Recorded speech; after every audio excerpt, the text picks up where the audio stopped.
That's the thing, because I Don't know who I want to asked. watch me. I'm not that interested. Well, I don't know who's going to watch me either. But that's the thing. It's because I meet so many people in different walks of life that I'm very intrigued about people, and it's to tell other people's story as well. I listen to podcasts all the time, and that my life is just listening to podcasts. I find them fascinating and interesting because you can go down a rabbit hole of whatever you want. There's crime, there's kind of drama, there's comedy. That's what I was going to ask, because I'm not into the whole podcast thing yet, but I know that lots and lots of people are doing them or listening to them. So is it every single topic you can think of, or are they kind of directed to one thing, these podcasts? No, you can have a podcast for anything at all. There'll be fashion podcasts, even branding now. I think, what was it? I saw there was a big fashion label, and I saw on Instagram they are having a podcast, but they're using a celebrity and getting them in for like a 20-minute interview about their brand, and then they'll talk about them, because it kind of relates to people, and people want to hear a story, and they go, oh yeah, oh well, he's cool, I'll buy that Dolce & Gabbana bag or whatever it is, or shoes, and that's how the kind of world's working, and you see more and more of this thing happening, and it's fascinating, and everyone has a reach, and you can have a little community who'll just like your thing. So it doesn't matter, you're not trying to reach for the stars, but you could, and somebody who's interested in what you're talking about will find you and hopefully who's he got next week, and because they want to listen to how you approach, or just the conversation that you have with people. And for me, it's about the conversation. This is a good way of kind of just sitting down with people and actually getting the real person to talk about them, not about an agenda, not about what they're promoting, because you feel like unless you're on a pedestal, unless you're kind of, in a certain clique, then you can't join that club. Podcast, you can join it whenever you want. You can make it yourself. You can do one for Tiny Teas about, we've been doing this week. This is a fascinating person, and let's talk about this person, or whatever they're, are involved in. It's kind of, it could be anything really, So I know our marketing department have been asking for over a year, you need to get a little video in the corner of the room and just let it play and things like that. But I think all the office staff are, oh no, but then we'd have to behave ourselves. We can't. But people want to act normal. I totally get that. But for me, people want to see the behind the scenes, and that's what's interesting. They want to see us just chatting about things and kind of just talking about life and who you are. Because if you're on and you're like, right, I can't say this word, I can't say it. Well, people will kind of relate to you because that's who you are. And I think to me that's important, because everybody out there is going, they've got doubts, they've got pressures, they've got the social media, there's pressures, there's self-esteem issues, there's mental health issues more than anything, and that's what I'm trying to kind of talk to, is people from all walks of life, of just varied people who have got a story. Everybody has a story. The real you, the real person. Kind of, yes. Well, because social media is so, you only ever see all the good stuff, don't you? Everybody looks at social media and thinks everybody else's life is terrific. Yes. Because all they do is put the lovely holidays up and the lovely places they've been to and all the good stuff that happens. They don't usually put the rubbish or the... No, because it's not the Monday morning, sit in the office again, I'm doing this 5 days a week. But you don't want to see that. But to me, if you you possibly might do, you might go, right, okay, this is 4 days of the week, but we get to go out. And you see, especially in the world we work in, it's like, they're in Spain doing a fantastic photo shoot, and it's wonderful, and this is their life. You go, right, on the flip side of that, it's an 18-hour day. Yes, exactly. It's too hot. The sun is... We need to control the sun. We need to keep everybody out of the sun, even though we need to use the sun for the shoot. Yeah. And the child might be having an off day. The parent might be poorly.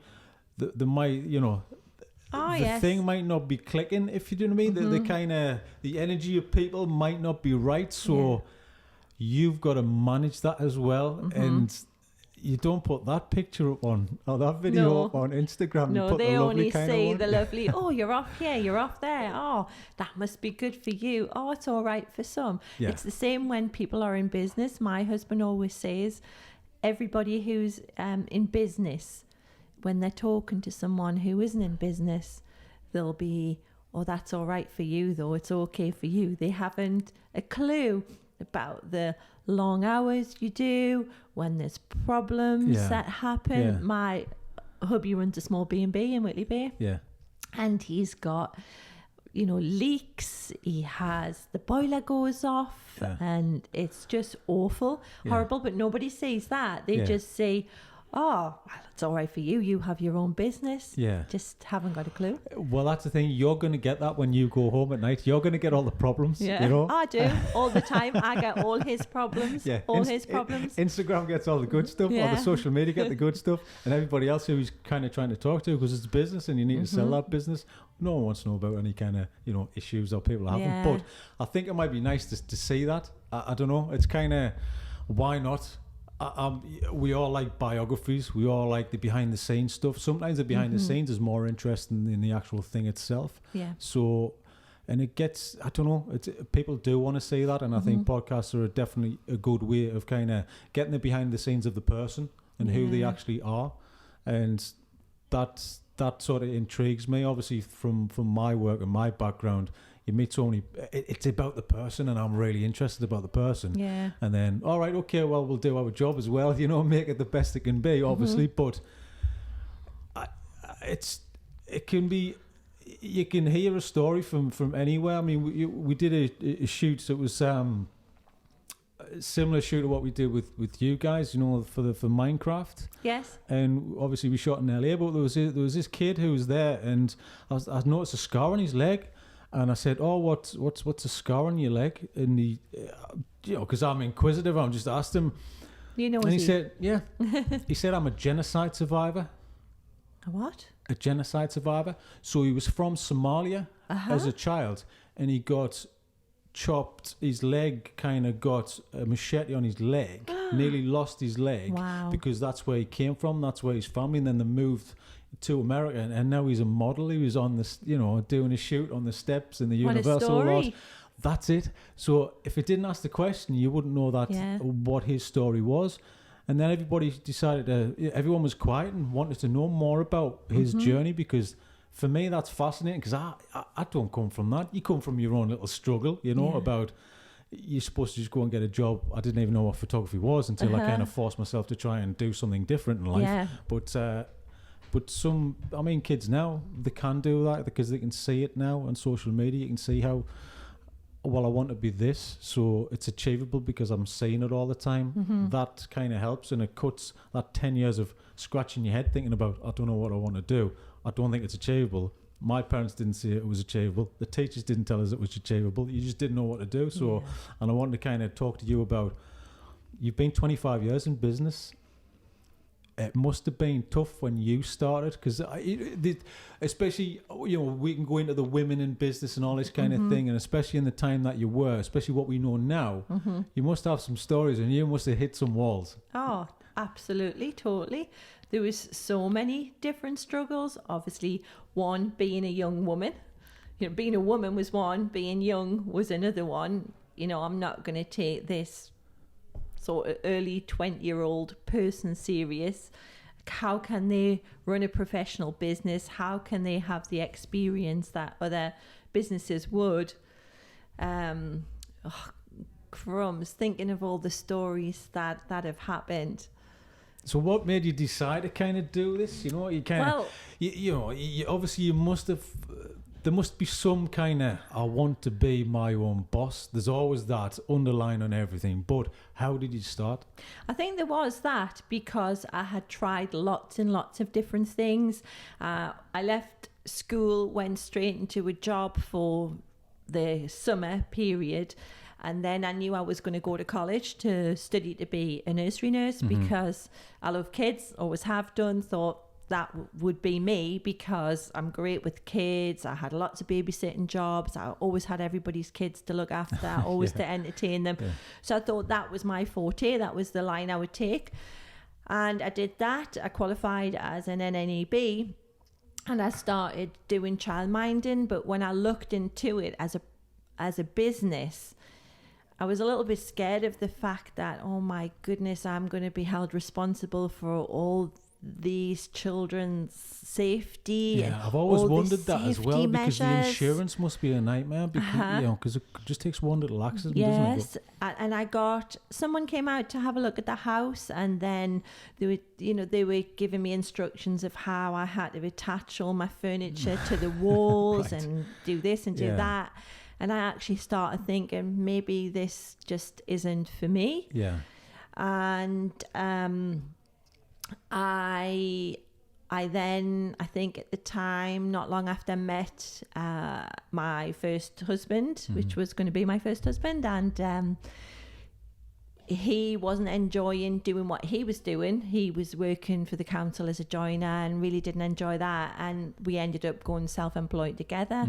We sold shoes on the market. We sold tangerines up in Scotland. We did everything. And I think as a quiet little Cancerian girl who hadn't really lived a spectacular life. I was just brought up with ordinary parents. My mum grafted, my dad grafted.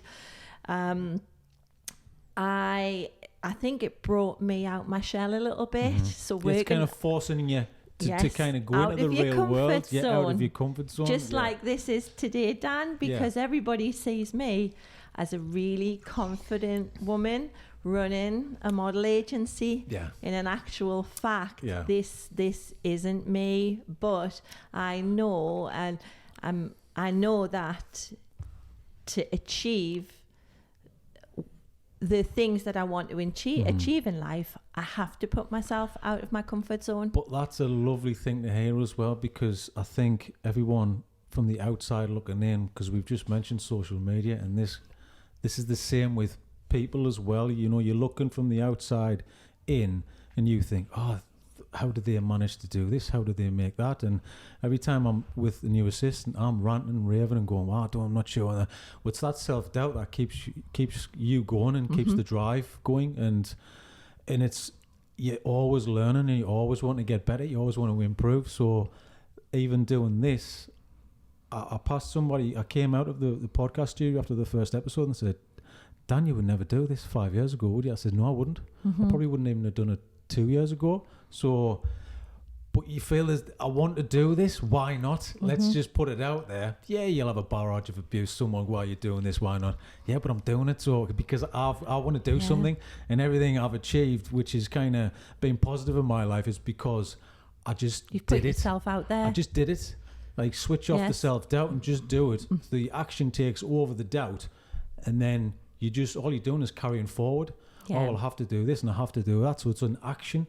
So you stop thinking about it because you're doing it, which is probably exactly the same as yourself. But I love to hear that, because, you're so far into your career as well, and so successful, and everyone's looking, and you're saying that, and it's got to help some people, Well, that's why all the staff this morning are all cracking jokes, because they know really that I've been absolutely squirming all day thinking, I'm going to do this podcast with Dan, and oh my goodness, it's really not me, but I know that I have to. And for my kids as well, I want my kids to have the best opportunities and do the very best that they can.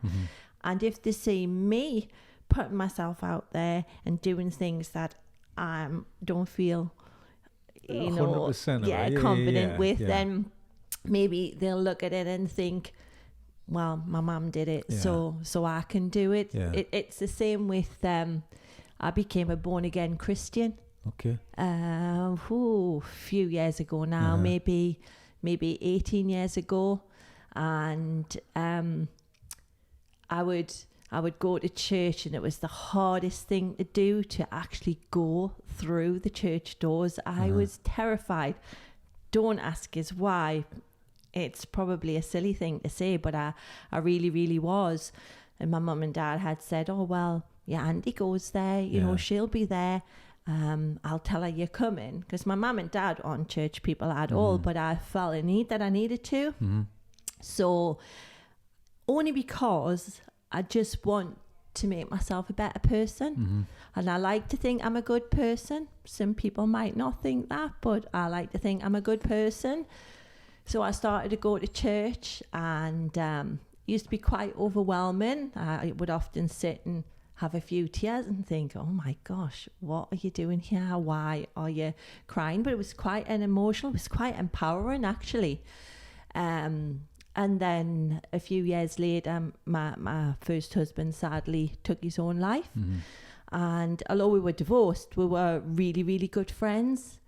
And I'm a great believer that that's fine. That I was meant to go to church to get strength for my children. And I mean, Neil had married again and had another 4 children.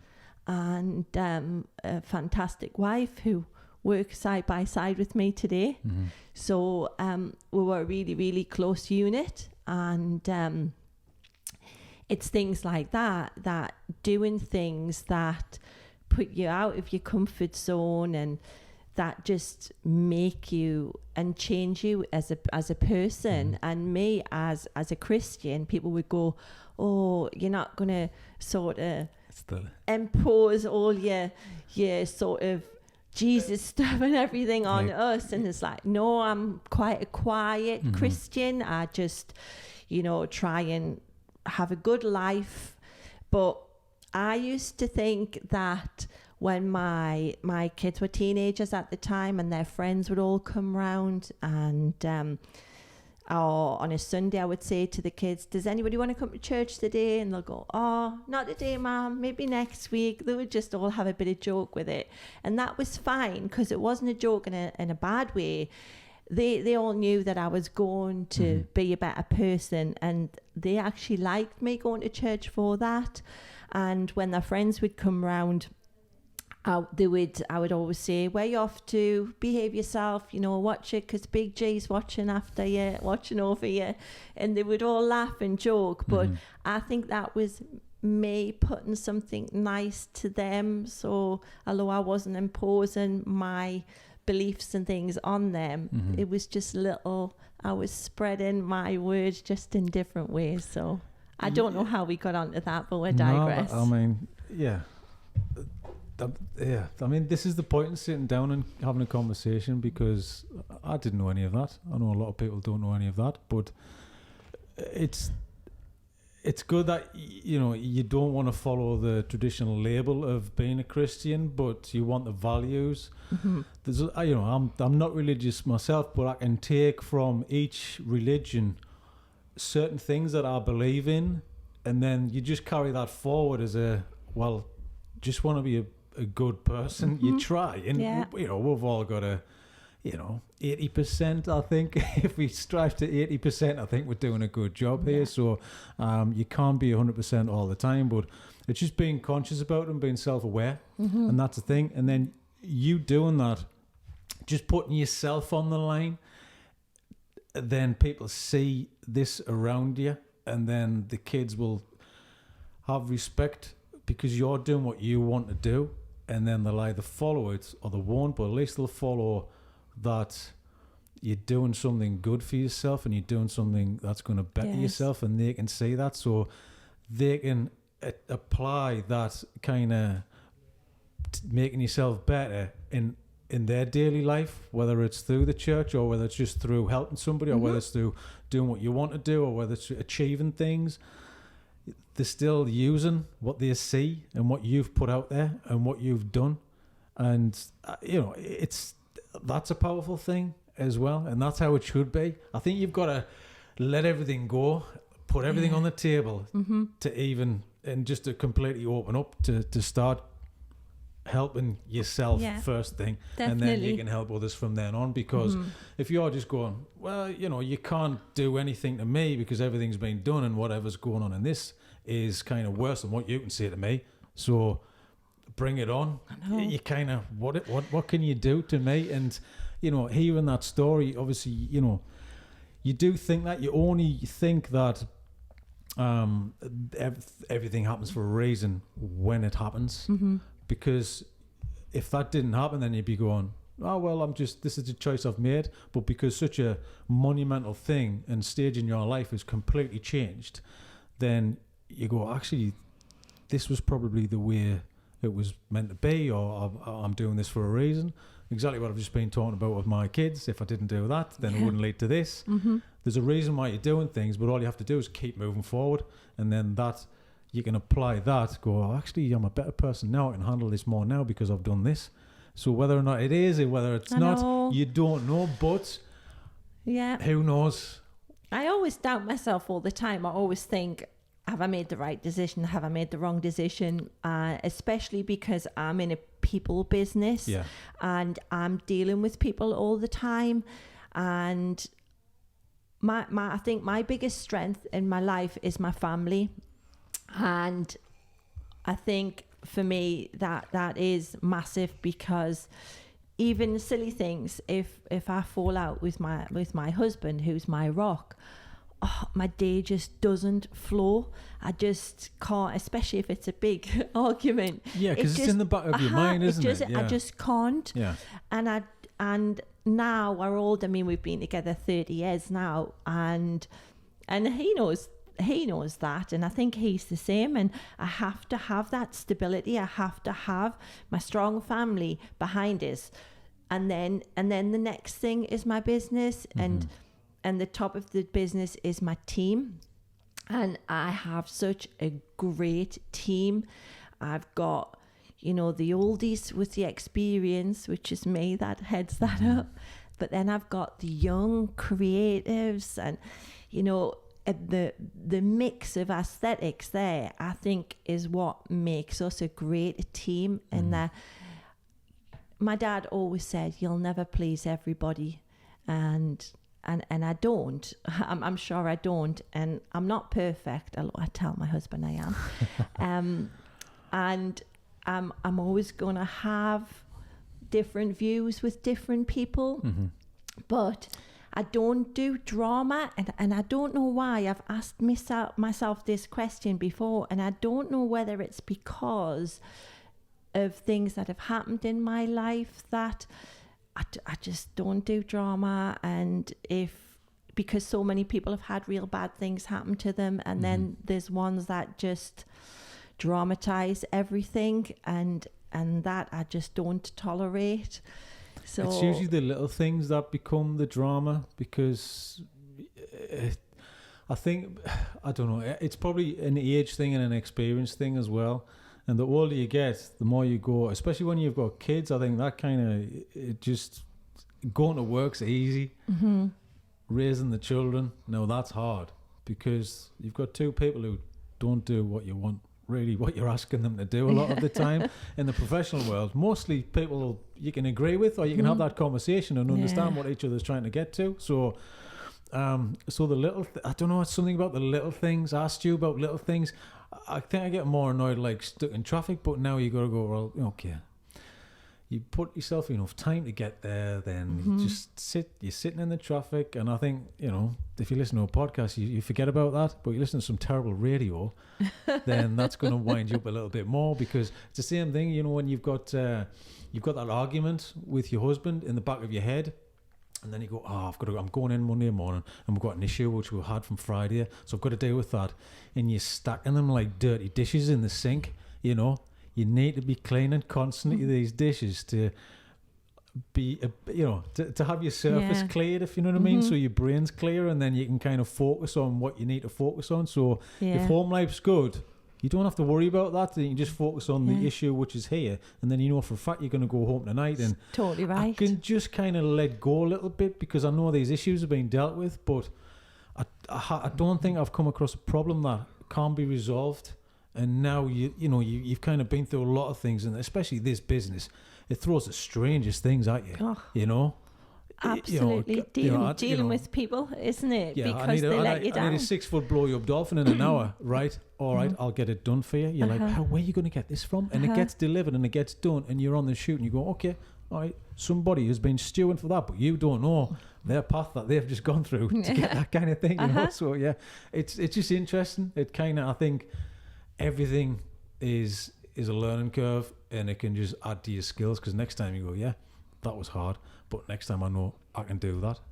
So bring it on, bring on the next challenge. I do like challenges. I think it's good test, because now you go, I just want another challenge. Yeah, I'm like that. I love the whole debrief afterwards, because we were doing a shoot on Saturday, and as soon as we were in the car on the way home, I was actually planning next year's shoots, and we could do this better, because we could do this, we could do that, we could do something else. Yeah, it's I'm very much like that as well. Well, you know, when we did this stuff, I think it was last year in November time, it was chucking down with rain. We did a weekend shoot. We only had 1 weekend to shoot it in, and we had 6 kids, all of their families, and it was torrential rain. And I was standing there in full waterproof, zipped up, umbrellas, everybody. You had it managed. You knew that you had everything covered just in case. Yep. Everything was covered. The whole set was covered. Everyone had a brolly. We had coats. It was managed to the best we could, and we were shooting down on the scene, and you just saw water trickling through the set. But we thought, well, we know we need elements, and this is what the shoot is. Let's get the elements, and then let's, you know, if we need to, we've already done the background, and then we can piece this thing together. And those scenarios, it's like everyone's looking at you going, this is terrible. What's going to happen? Oh, we're going to cancel. We can't. We have to do this weekend. That's it. There's no choice. But we managed to get it done. The client was happy because they understood it, because they were there and they could see what was going on. I'm like, well, we could have done it next week, or we could have done the day that was going to be sunny, but kids need to be off school. Yeah. We need to do it now. Child licenses. You need to get child licenses, blah, blah, blah. This is a list as long as your arm about things, but you standing there, everyone's looking at you thinking it's going to be pressurized. I'm standing, I've got full waterproof, so I'm not getting wet. I'm fine, you know, zipped up, and I'm just, everything's covered, everything's dry. It's the best scenario we could have made at the time. So what are you stressing about, you know? And I thought it was quite funny. I just stand back and take a picture of the scene, because I've never been in this scenario before. Yeah. Great. This is kind of the peak of disaster. I think that's how you've got to look at things. You really have. Like last night, I was thinking, shall I read up on vlogs? Shall I do this? Shall I do that? What's a podcast? And I sat thinking, Lesley, give over. It's just done. It's just done. Yeah. Just go in as you normally do on a Monday. But it's silly things. And obviously there's big things that we worry about as well, like the pressures of keeping your client happy and things like that. And, you know, all sorts of different unusual things have happened with our agency. Some I can talk about, some I can't. But you've just got to address them, and you've just got to move on, because it's not the end of the world. Things will improve, things get better, as long as you do the best you can to deal with it. You've just got to. I mean, the podcast, I mean, because obviously we've just kind of started the thing, and it's launching this week. When iTunes podcasts can pull the finger out and, you know, say, yes, you're allowed to have this on, you know, our platform. But it's exciting. It's called Overthinker. This is the reason why it's called Overthinker. Oh my gosh, I'm an overthinker. That's it. I am myself, and I'll sit and stew, and my brain doesn't turn off. I'll think about it before I go to sleep, and I'm thinking about it when I wake up, and there's always something else, and it's quite exhausting living with this in your head all the time. I mean, if I can jump back, and if you can talk about it, you know, your first husband and the suicide. I'm guessing now I'm doing a podcast with somebody about mental health, and this issue I really want to bring up, because suicide in teens is at its all-time high, and we're all very open and honest, and there's access to everything now, but it's still at an all-time high, due probably down to social media. But back then it was a different scenario, and we're talking about being overthinkers, and we're talking about living in your head, and we're talking about, you know, you're going to church probably to deal with some issues that you've got in your head, and kind of be around a community that can give you maybe some answers which you're kind of looking for, and you haven't got anybody to go to and ask and get that answer from. So if you're going and feeling it from people and just being, it's an outlet to talk to people, to find answers, and even just to get a little bit of it's fine, I think about this all the time, and hopefully doing this, people will go, well, I think about that as well, and we all think about it, so it's normal to think about that. So I mean, back then, were you aware of this feeling that he possibly had? Because men usually were, I'm putting everybody in the same box here, but the categories, I hate categories, I hate boxes, and I hate being put into that. But men don't talk to people, don't open up. My parents, that was what they were. Now, hopefully, it's we're changing that. This generation's changing that. The next generation, it's probably too much. We'll probably overshare, and then it'll kind of find a happy medium, where it's going to settle in, where you can open up, and it's not going to kind of have a problem. Because we were divorced. It was when I met Neil, he was actually suffering from mental health issues. There, I was 18 when I met him. And he admitted himself into St. George's Hospital in Morpeth. I'm not even sure if that's still there now. And he had all sorts of different things going on. And he came out of it, and it kind of just went away. But obviously, it never goes away, does it? But we had a very short life together. We were only together maybe about 3-4 years. And we divorced, but as I said, we were still best friends. And then he met Gail, his new wife, and had another 4 kids, and life was fine for a while. But then all these demons came back. So I guess it was Gail who was there with him, living that terrible illness, and she kind of had to deal with that. And I don't think anybody really knew that it would end the way it did. I don't think anybody does. It's kind of it's a common thing which I've heard from conversations, that nobody knows, and it happens just all of a sudden, because I think the person has it in their head but doesn't want to share it because they don't want to involve them. They don't want to burden them with their issues. Yeah, I think that's right. And it's I think you worry, because I worry, are my children gonna have the similar genes and thoughts? And my son, he's quite deep, and so I think I worry more about him because he's a male as well. And as I'm sure Gail will about her 3 boys.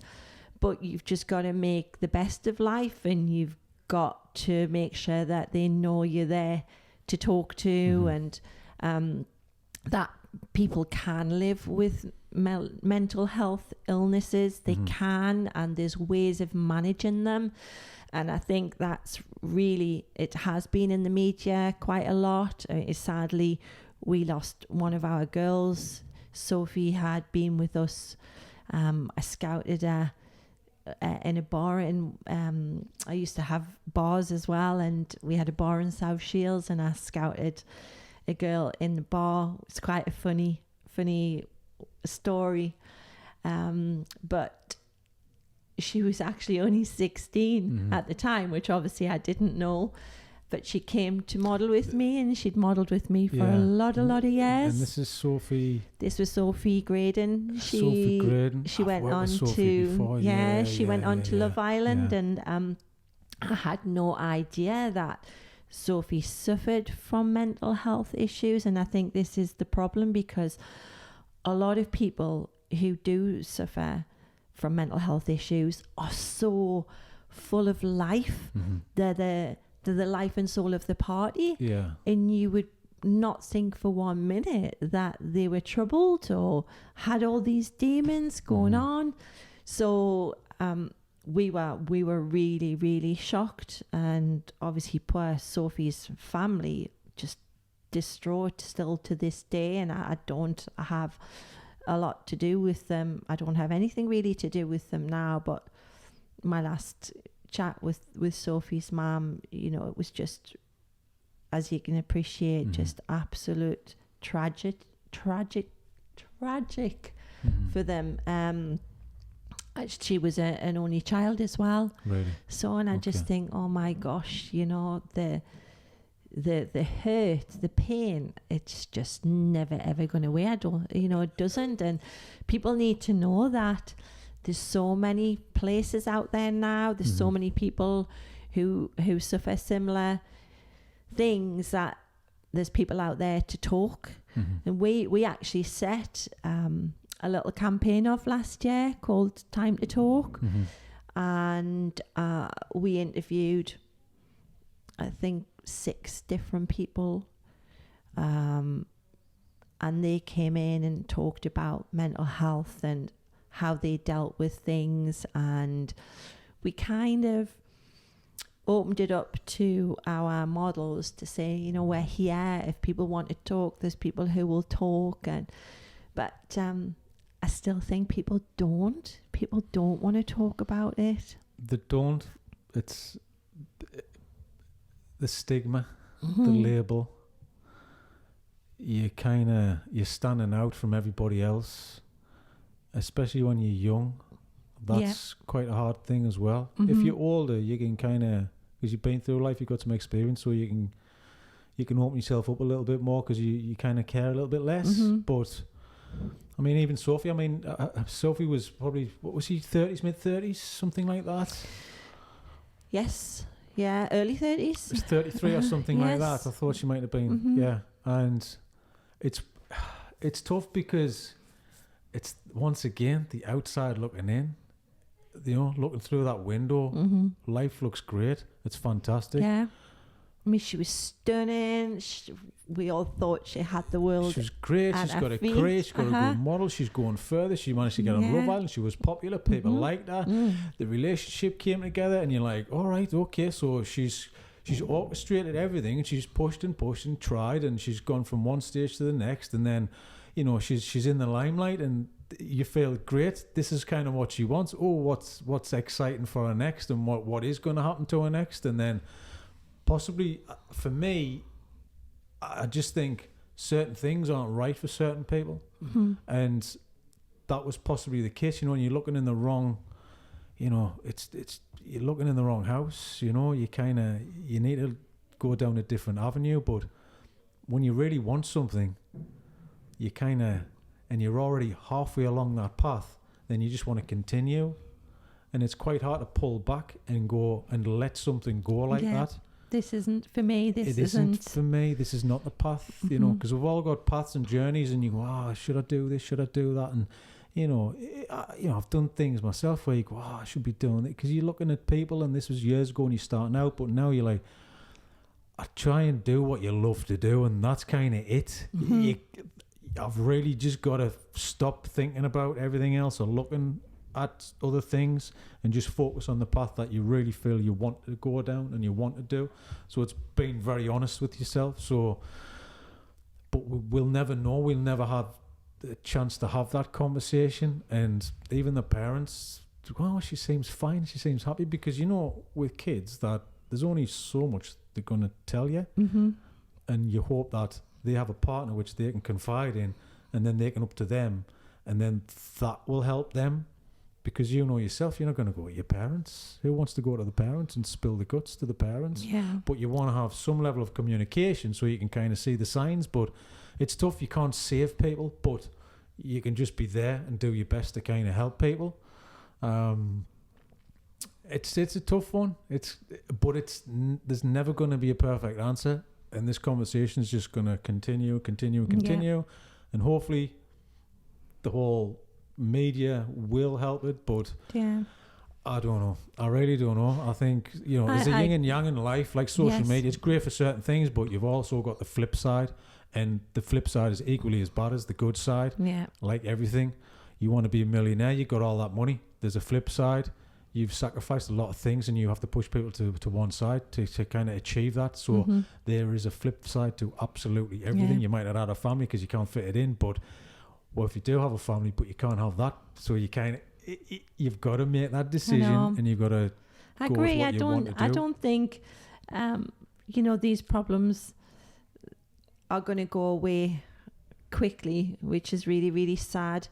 But it's good to know that so much more is being done about mental health. There's so many more places, communities, people talking about it, that I hope, personally, I don't feel that I suffer from mental health issues, but I'd like to think I have a little understanding of it, and I just hope that people who are suffering know that they can talk. Because you've kind of had the first-hand experience at it, because you understood that from the age of 18, so you kind of, you know this, and you know it's a problem. So it's not as if you haven't been around it, so you can, you don't have any sympathy, or you go, well, you just shrug your shoulders and go, I don't know, don't ask me. But you kind of do, because you've kind of been there. But I mean, is setting up the agency, did that help you a lot with kind of developing this? You kind of, your self-esteem and your confidence, was that a good thing when you started out? Absolutely, definitely, because you're hitting obstacles that you've never ever come across before. So I was learning and growing and maturing all the time with every new test that sprung up. You've just got to move forward and learn. Well, try and learn from them. Made a few mistakes, similar mistakes, but you do try. So I think when I was starting off as a young person in business, it definitely did help my confidence and self-esteem.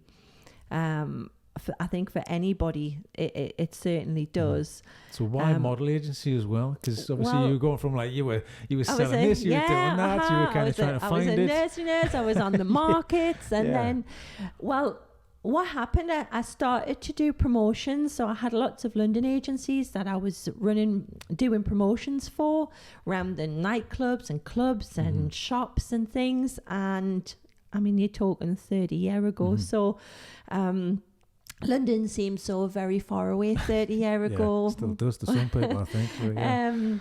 So does Ashington. But so I'm reliable. I like to think I'm reliable. And I think the London agencies that I worked for realised that. And then they started asking me, can you get me another 6 people to do that? Can you get me extra people to do this? And that's when I thought, I could be running a business. Finds its path. Yes, I could be running a business here doing this. And I was sort of dabbling in the modelling. I was doing little bits and pieces of modelling, but I was doing sort of lots of hand modelling. Yes, I've had all the jokes. And I think I'm quite a good people person, so I had a good rapport with the clients I was working with. So I started asking, do you think if I set up an agency, would you consider using us? And they were like, yeah, definitely. So I kind of did a little bit of research, even though I probably didn't think I was at the time, but I did. I was asking people, would they use us if I set up an agency? I was obviously still doing my promotion work and getting lots of people together for that. And then fell pregnant. So that throws a spanner in the works, doesn't it? I was still doing it, thinking, oh my gosh. And then I remember, how am I going to get models? I mean, Facebook, social media, Instagram wasn't really around then. No. And well, maybe it was, but I certainly wasn't using it. But I did what I was told you should never do, and it was advertise. So I put a little advert in the Chronicle, and I remember sitting with this big bump, and the home phone would just ring, and the answer machine would just kick in. We had to put it on silent. It was so bad, and I got actually inundated with models. So I thought, oh my gosh, I've got all these models, I'm going to have to do something now. And slowly I just built the business up. I had a tiny little office in Churchill House in Mosley Street where you had someone who would answer the phone for you when you weren't there, which was great. And I think for anybody starting their own business, especially for someone like me who had 3 children then, because I had just given birth to Ellen, my third, and I got the kids to school. Paul would look after Ellen through the day because he was working on a night time, and it was great because I would come in and they would tell me if anybody had cold and things like that. But I still remember sitting in my office. It was tiny, smaller than this office. I had a desk, a chair and a filing cabinet and a window which had shutters on. You couldn't really see anything out. And I just remember sitting with my arms together and my head in my arms thinking, oh, please, please, please, phone ring. Just phone ring, bring some work in. And I'll never, ever forget that.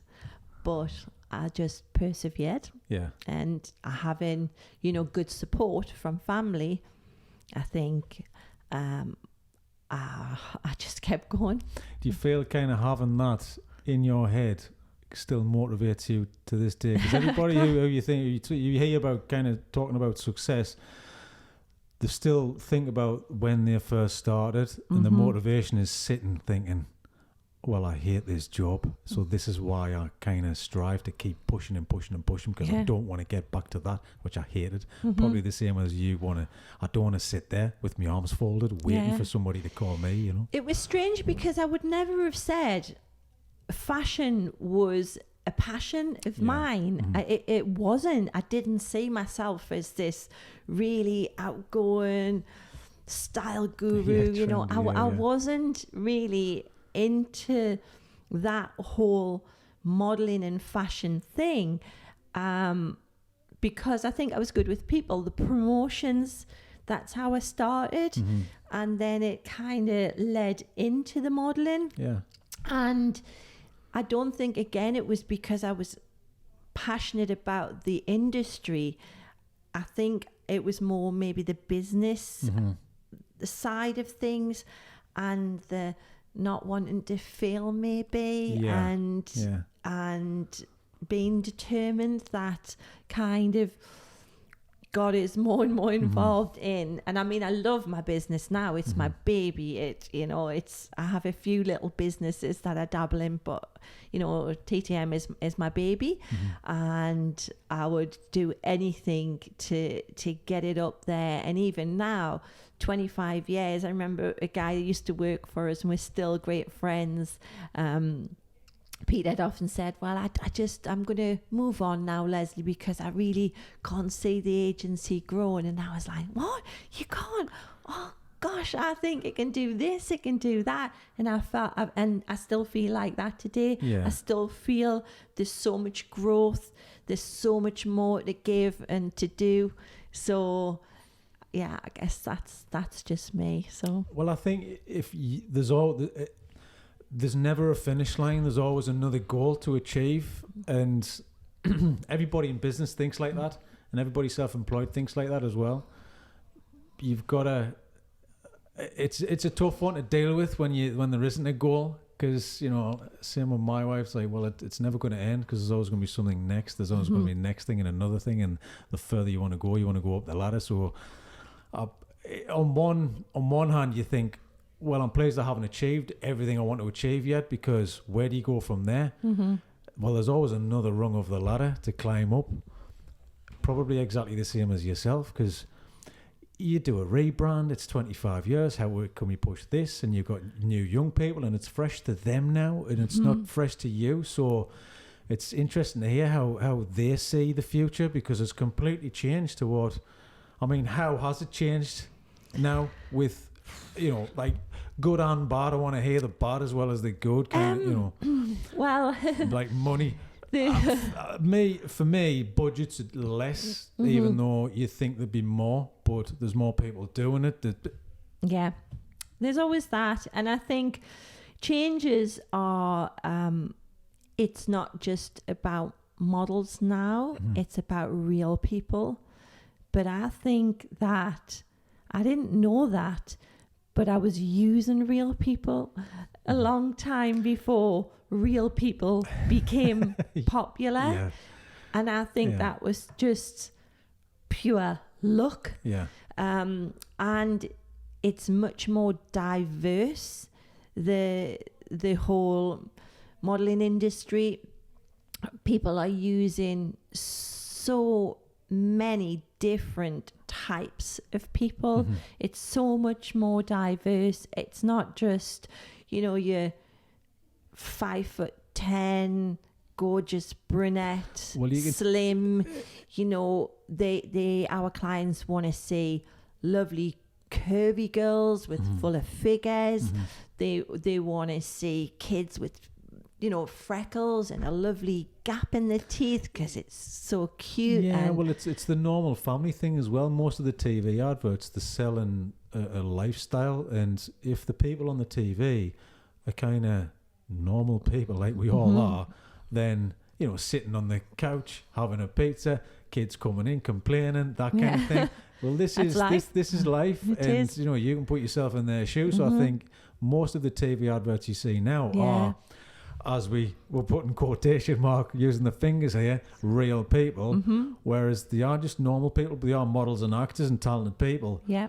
Just they look normal, they're not your polished fashion model. So I would definitely separate the two in the category, because the fashion world is very much, I think it's split into two.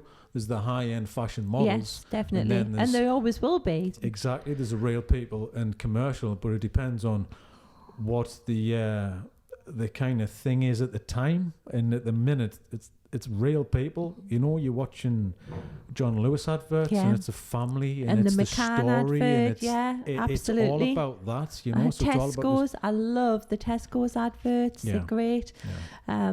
Yeah, very much. It's real people, real lives, because we associate ourselves with them, and that's what it's about. Yeah. Whereas I think a lot of companies and brands were using, as you said, very polished, model-esque people, and you'd be sat at home thinking, "Oh, well, I'm never going to look like that. Yeah, I'm never going to look like that." Yeah. Well, so when a perfume advert's coming on, because when an advert's coming on for like perfume or something, there's a certain feeling of the advert, and it starts, and you're like, right, I know what advert this is, and then the celebrity pops up, and they kind of all look the same. They look like they've been done by the same people, but that sells that brand. They wouldn't do it any other way. If it didn't, if it wasn't selling, then they wouldn't do that. No, and it always will, and there'll always be. So your high fashion, I agree with you, but there'll always be, I think, the real life, the real people as well. There's definitely two very, very separate kind of categories there, and brands are brands. Some people want to see that. They love the whole celebs and high fashion. They love to follow all of that glitz and glamour. But then there's kind of ordinary people as well that just like to see the norm. Yeah. And I think that the good thing about our agency is we have both. We have models who go off to Milan and get scouted by agencies out there, and then we have our everyday models who are carving pumpkins and doing regular things. So it's great that we have both those sort of fields that we can represent people in. Has it kind of shifted to more real people, do you think, over the past few years? Obviously, you guys will notice definitely by who gets hired. Is there a pattern? Is there a change? Yeah, I think there's definitely more real people, but then we've always been a commercial agency, so I feel like we've always given that. So the high fashion is still growing with us, and we've just been linking up with agencies around the world so that we can help our more editorial models find other opportunities, because in Newcastle there's not really a great. You need to be where they publish, and you need to be kind of doing the castings day to day. Yeah. You know, I've done this in London. Used to cast for photographers I used to assist for. Then one day we get 110 people in, you know, and I'm not the photographer, and they're bringing half the books in as well, and you're spending 2 minutes with them. It's heartbreaking, soul destroying, but that's the game. I know. Some people have travelled for 2 hours. I know. On a train, 3 hours just to come down for 3 minutes and then back on the train again. It's really, really off-putting, and this is what you've just described is really one of my bugbears, and I think as well that the clients sometimes still see us in the Northeast as like cloth caps and whippets, don't they? They kind of see us as behind the times, and we have some amazing talent on our books. And this year we're adamant we're going to make sure the whole of the country knows that. So we launched our new Beautiful North campaign last week, as we've been working on it for a year, and we're just trying to hit every angle we possibly can, because the castings you were talking about, that's what happens. We get offered them and it'll be, oh, you know, we've got a fantastic brand here, it's paid thousands of pounds if you get the job, massive money, but we need you in London tomorrow to cast. Well, realistically, you know yourself how any person can just at the drop of a hat be at a casting the next day, and the fact that we're in the Northeast and the castings are in London. So this is something that we're really working on at the moment, to kind of link with agencies down there, whereby we can run live streaming up here, so our people up here can just pop into the office, do some live streaming, get back off to work or wherever they are. Because I feel like they're missing a wealth of talent and they're skipping our fabulous talent up here. Well, I mean, that's a good idea, because you can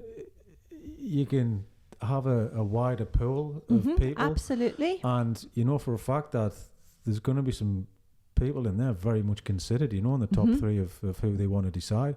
And having, this is the whole point in having, you know, social media, internet and all that kind of thing, because you can just get them in, right, do a video, either a headshot or they'll do actually a moving image as well, so you can see them, their personality. If it's a speaking role, they can do that and then send it to them, and then they can have a folder with kind of, you know, online applicants or whatever it is, you know, non-casting day or whatever.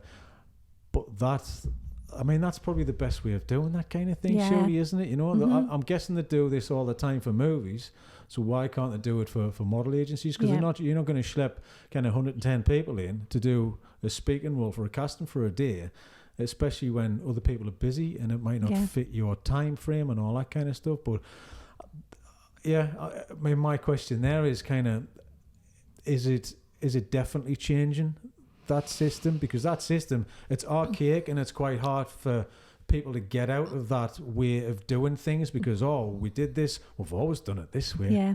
Well, we've always done a lot of things this way. There's kids earning like millions on YouTube by doing little vlogs about painting your nails.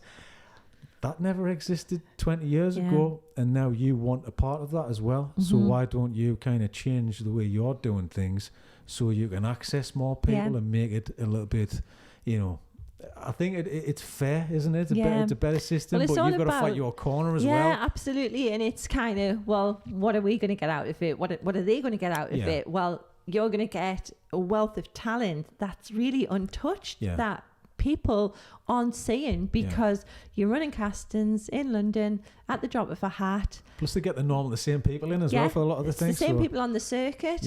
So they're going to open their doors to so many new opportunities. That's how I see it. So I'm positive. Well, it's good that it's good that it's changing a little bit, and it's nice to see that everyone. But you have to have the voice to go, right, guys, I found a solution.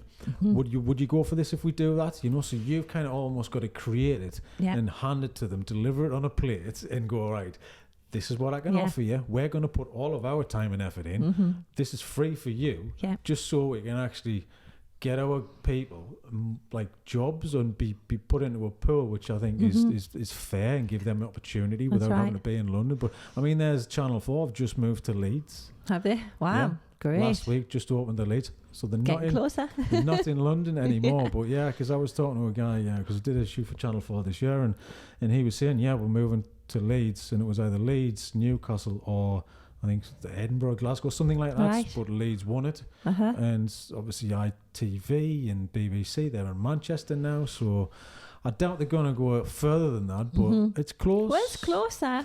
Sometimes you can get to Leeds quicker than you can get over that bridge if you've got a job in Newcastle. So, and you know how it is. You can sit in an hour 10 gridlock traffic. I can get Leeds in an hour 10. So, well, we're pushing. I mean, it's exciting, but it's also quite scary because for someone like me, Dan, I admit I'm a dinosaur when it comes to technology. Mm-hmm. Yeah, but you've got this team of young, people sitting in the office, working away as we speak. Yeah. They're all sitting there, kind of they're in the know, they're in the knowledge, Yeah, they've got little earbuds in and stuff like that, so they're kind of in the game as well. And I do rely on sort of good people around us, and I find good people that I can take advice from. Mm-hmm. So, and there's always someone out there that will help. Yeah. So there has to be with me because I get all these memes sent to us, because I'm the one that just hasn't got a clue with technology, and I'm the one that puts milk in my tea first. So I get all the memes about who puts milk in their tea first. That's me. But I mean, as the young people, I'm quite, it's nice to hear that. Plus, you can't do everything yourself, and you need young people who understand today to. You need to be on social media, and you need somebody who kind of does that all the time. It's a full-time job. It is a full-time job, and some agencies have a person who just does social media. So, I mean, is that something, obviously, clearly you're aware of it and you're doing it, but how important has that been as well? It is really, really important. I have two views of social media. One isn't so good. Well, we all do. I mean, we mentioned that at the beginning of the podcast, and now I'm kind of bigging up social media, but this is a business. For businesses, you have to. We need to do it. You've got to be doing it. You can't just stand back and go, yeah. I don't want to do it because I don't believe in it. Well, we all kind of have an issue with it, but you need to do it to be in the mix because you've got to be on LinkedIn, Instagram, possibly Facebook. You got to have a website. You got to be pushing newsletters because varied people look at varied things, and you've got to be able to access everybody as well. And I mean, that's hugely important. I mean, it must be important to you guys now to do everything. Absolutely. As a business, I mean, I have social media personally, and I wouldn't say I use it very much, but now and again I go on and have a bit nose, or like everybody else, I post something I'm really happy with. It's almost food, isn't it? Coffee or something. Holidays. But business, I think you have to, otherwise you'd be left behind. My sort of audience is huge because I have young people, very much young people who want to get into the modelling industry and things like that. But I represent such a wide age range, so I have to be out there for everyone to see.